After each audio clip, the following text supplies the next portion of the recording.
Сейчас мне хочется сказать, знаете, какие слова. Давно прошла война. Наверное, новое поколение уже так остро не ощущает эту боль, эту горечь.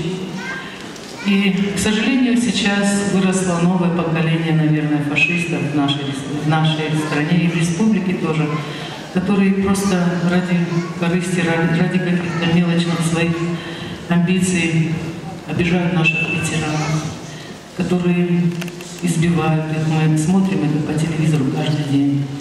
Избивают их, забирают медали, ордена. Очень больно за это. Держитесь, ветераны. Держитесь до конца, потому что вы сильные, потому что вы — это те люди, которые всегда побеждают. Держитесь, ветераны, до конца.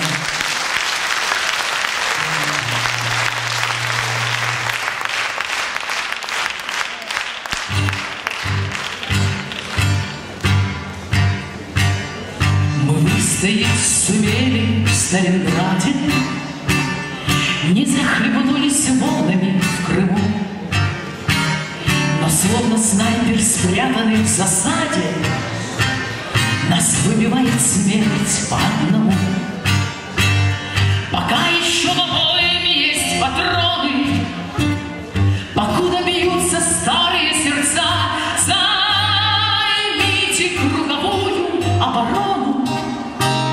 Держитесь, ветераны, до конца. Уже снаряды рядышком ложатся, осколки над тобой свистят уже.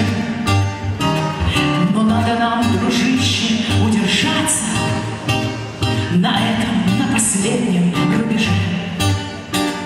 Пока еще в обоими есть патроны, покуда бьются старые сердца, займите круговую оборону. Держитесь, ветераны, до конца. Когда земля дрожала, как живая, когда до нашей крови таял лед, нас выручала дружба фронтовая, она и нынче нас не подведет.